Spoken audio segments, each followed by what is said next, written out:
La edificación del carácter. Capítulo 9.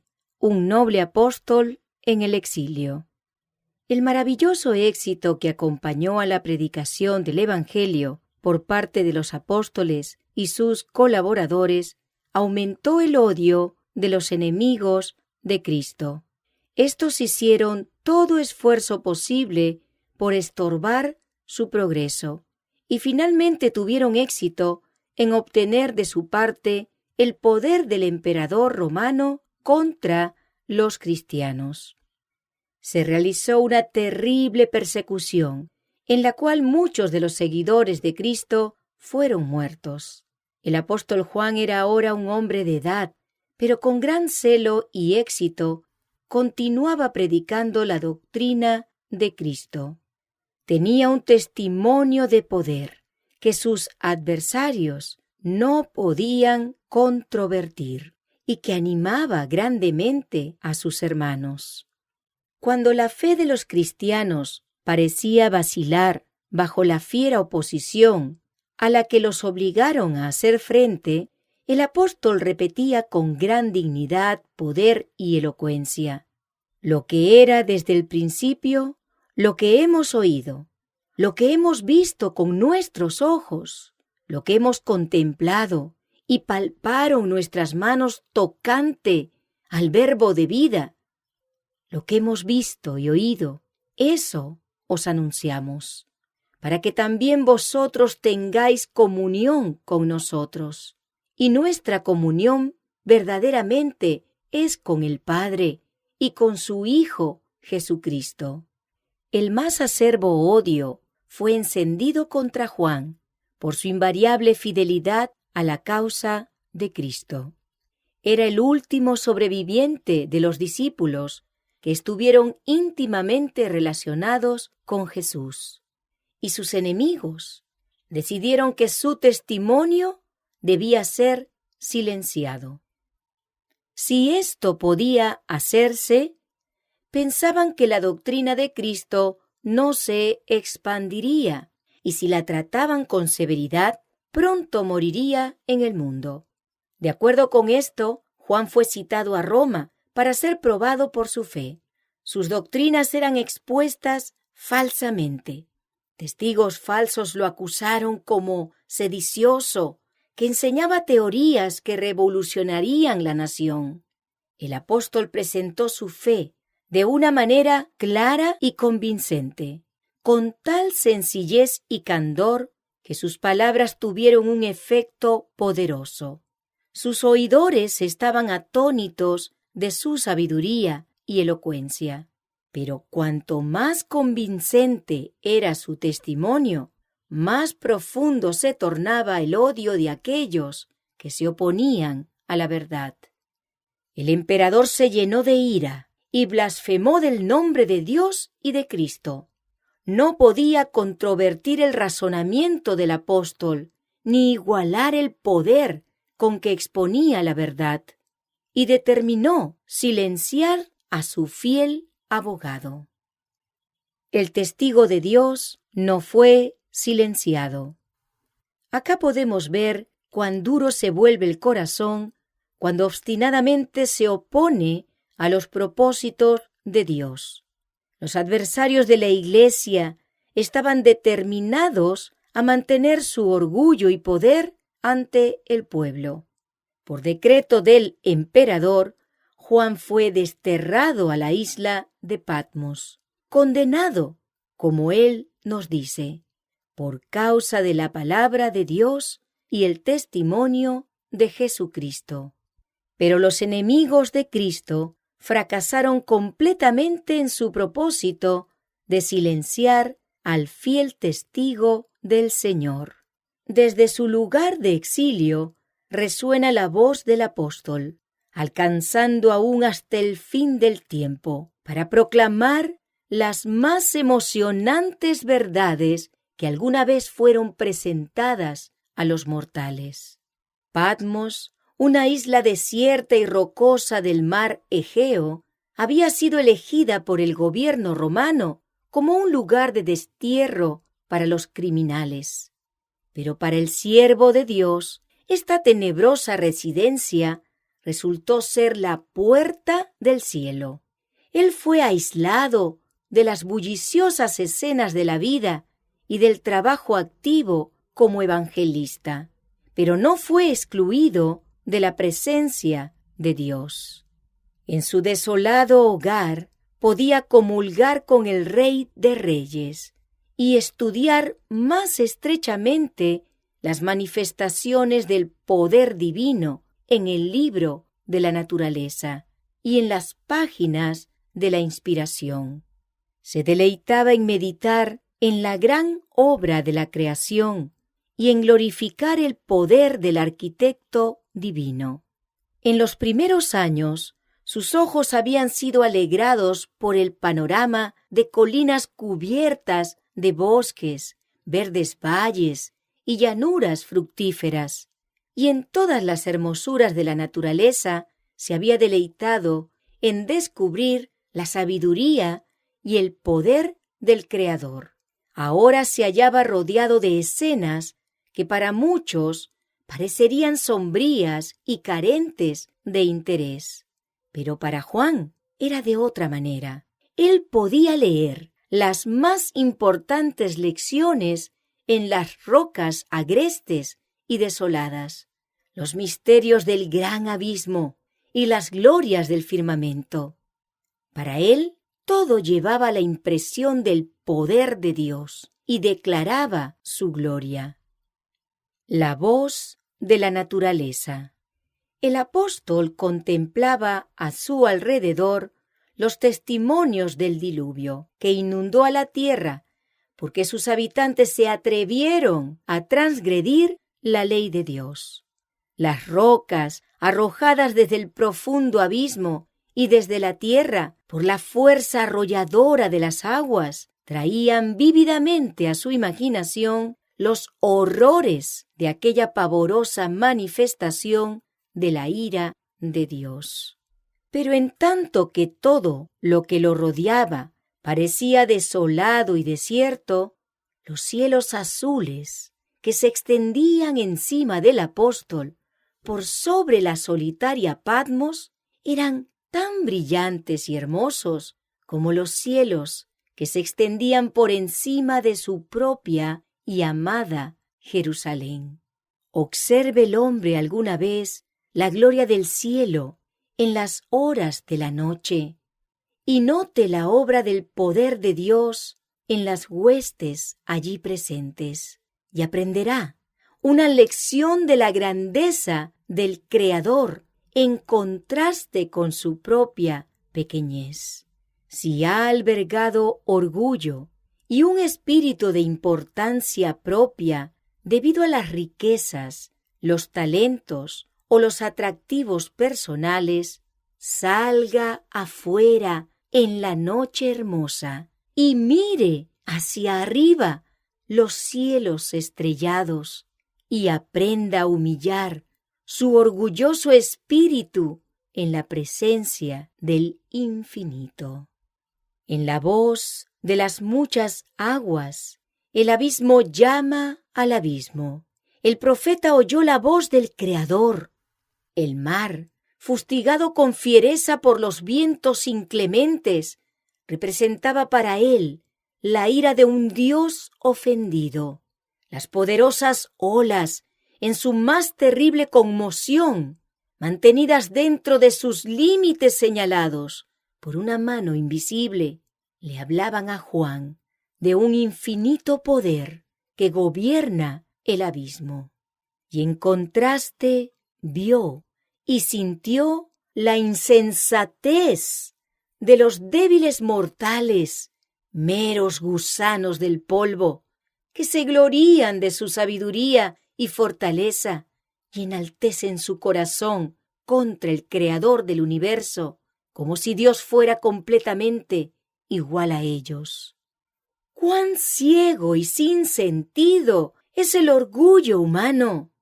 Una hora de las bendiciones de Dios en la luz del sol y la lluvia sobre la tierra hará más para cambiar el rostro de la naturaleza que lo que el hombre, con todo su jactancioso conocimiento y perseverantes esfuerzos podrá realizar durante todo el tiempo de su vida.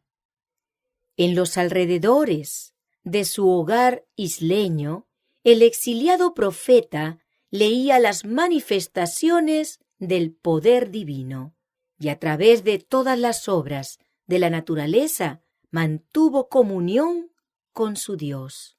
Desde la rocosa Patmos subían al cielo el más ardiente anhelo del alma por Dios y las más fervorosas oraciones. Mientras Juan miraba las rocas, recordaba a Cristo, la roca de su fortaleza, en cuyo abrigo podía esconderse sin temor. Un observador del sábado. El día del Señor mencionado por Juan era el sábado, el día en el cual Jehová descansó de su gran obra de creación, el que él bendijo y santificó porque había descansado en él.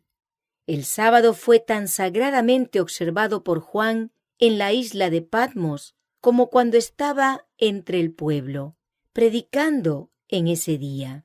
Junto a las rocas desiertas que lo rodeaban, Juan se acordaba de la roca de Horeb, y cómo, cuando Dios pronunció su ley a oídos del pueblo que allí estaba, dijo: «Acuérdate del día de reposo para santificarlo». El Hijo de Dios habló a Moisés desde la cumbre de la montaña. Dios hizo de las rocas su santuario. Su templo eran las colinas eternas. El divino legislador descendió sobre la rocosa montaña para pronunciar su ley a oídos de todo el pueblo, a fin de que sus hijos pudieran ser impresionados por la grandiosa y pavorosa exhibición de su poder y gloria, y temiesen transgredir su mandamiento. Dios pronunció su ley en medio de truenos y relámpagos, y la espesa nube que estaba en la cumbre de la montaña, y su voz era como voz de trompeta de gran intensidad. La ley de Jehová no podía ser cambiada, y las tablas en las cuales él escribió la ley eran de sólida piedra, lo cual simbolizaba la inmutabilidad de sus preceptos. El rocoso Horeb llegó a ser un lugar sagrado para todos los que amaban y reverenciaban la ley de Dios. A solas con Dios.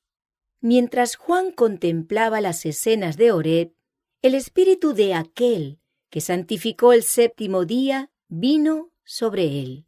Contempló el pecado de Adán y la transgresión de la ley divina, y el terrible resultado de esa violación.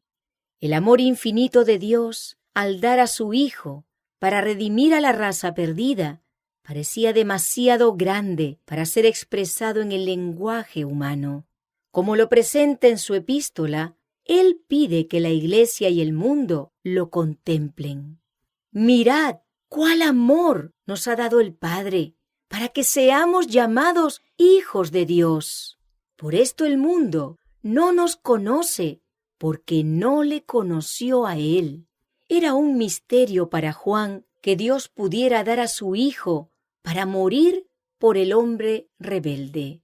Y lo desconcertaba el hecho de que el plan de salvación, trazado a un costo tan grande por el cielo, fuera rehusado por aquellos para quienes el sacrificio infinito había sido hecho.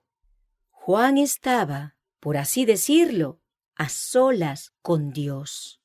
Al aprender más del carácter divino, por medio de las obras de la creación, su reverencia hacia Dios aumentaba.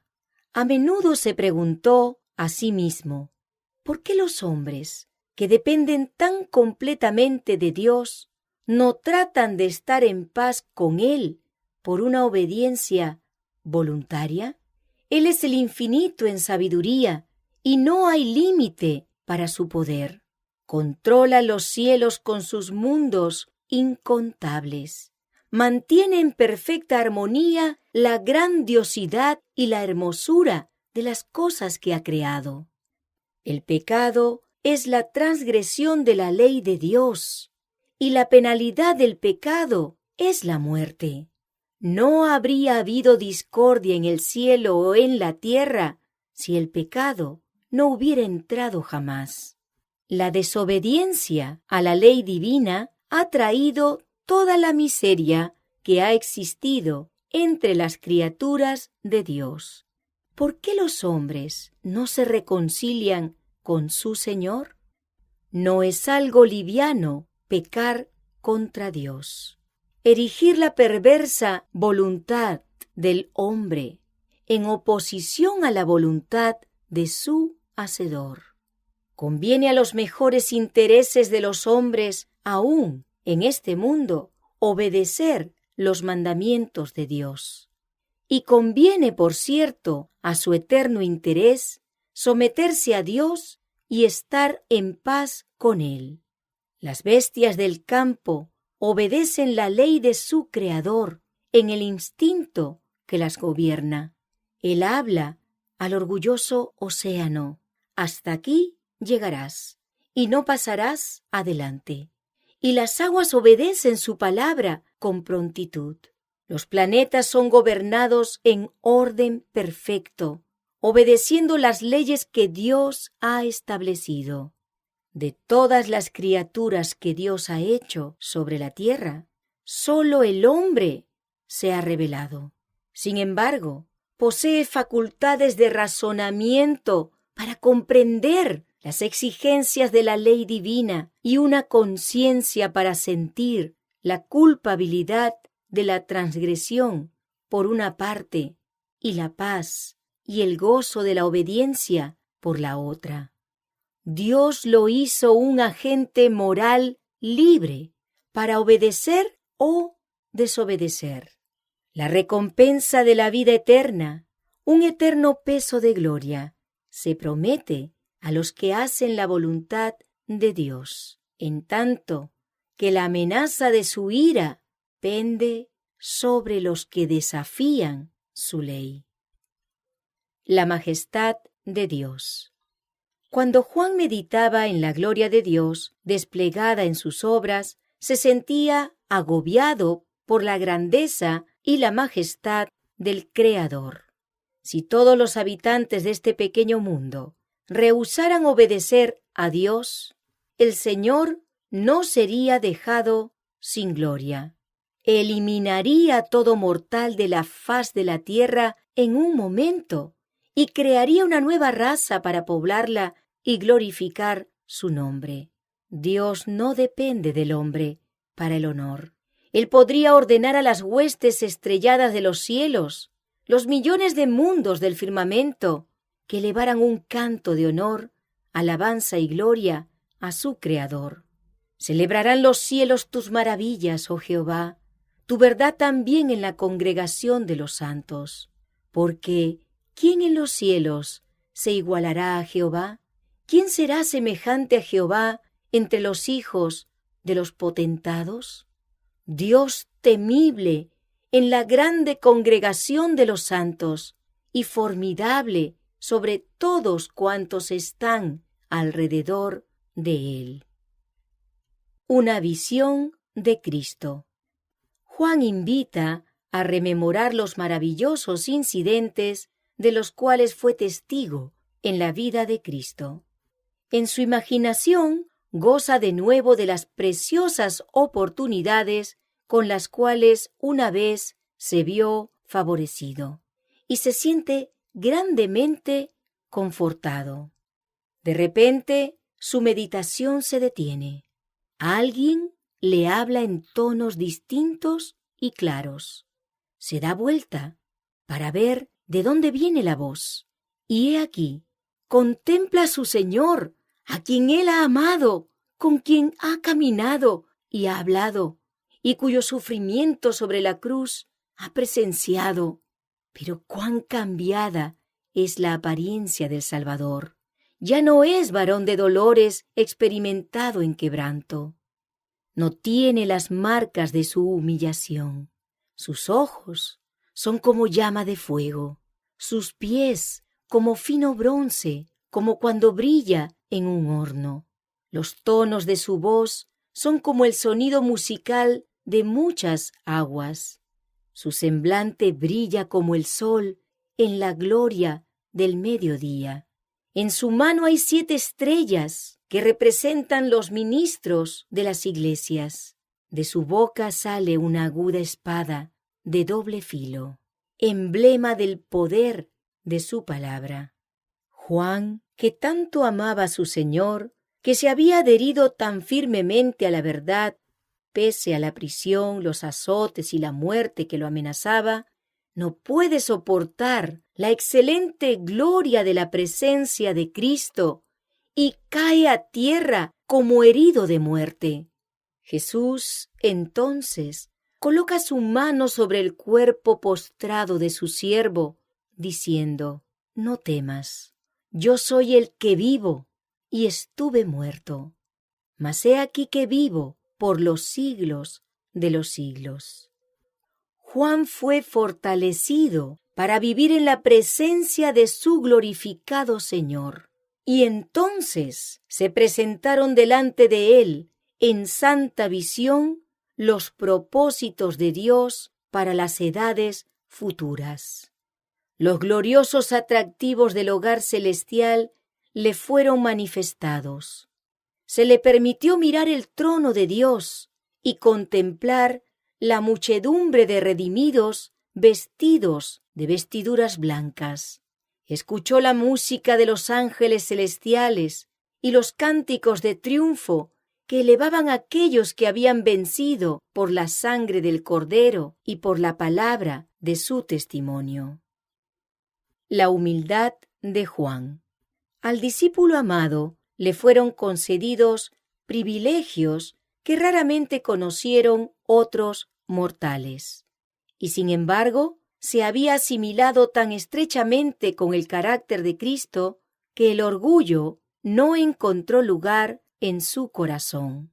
Su humildad no consistía en una mera profesión, era una gracia que lo cubría tan naturalmente como un vestido. Siempre trataba de esconder sus propios actos justos e impedir cualquier cosa que pudiera atraer la atención a sí mismo. En su Evangelio, Juan menciona al discípulo al cual Jesús amó, pero esconde el hecho de que el discípulo, así honrado, era él mismo. Su conducta era carente de egoísmo. En su vida cotidiana enseñaba y practicaba la caridad en el sentido más pleno. Tenía un alto concepto del amor que debe existir entre los hermanos naturales y los hermanos cristianos. Presenta e insiste en la práctica de este amor como una característica esencial de los seguidores de Jesús. Sin la presencia de esta caridad, todas las pretensiones de llevar el nombre de cristianos son vanas. Juan era un maestro de la santidad práctica. Presenta reglas inequívocas para la conducta de los cristianos. Deben ser puros de corazón, correctos en sus maneras. En ningún caso deben estar satisfechos con una profesión vacía. Declara con términos inequívocos que ser cristiano es ser semejante a Cristo. La vida de Juan era una vida de esfuerzo ferviente para conformarse con la voluntad de Dios. El apóstol siguió a su Salvador tan estrechamente y tenía un sentido tal de la pureza y la exaltada santidad de Cristo que su propio carácter aparecía en contraste excesivamente defectuoso. Y cuando Jesús, en su cuerpo glorificado, le apareció a Juan, fue suficiente una vislumbre de su gloria para que el apóstol cayera como muerto. Tales serán siempre los sentimientos de aquellos que conocen mejor a su Señor y Maestro. Cuanto más de cerca contemplan la vida y el carácter de Jesús, más profundamente sentirán su propia pecaminosidad y tanto menos estarán dispuestos a pretender santidad de corazón o a jactarse de su santificación.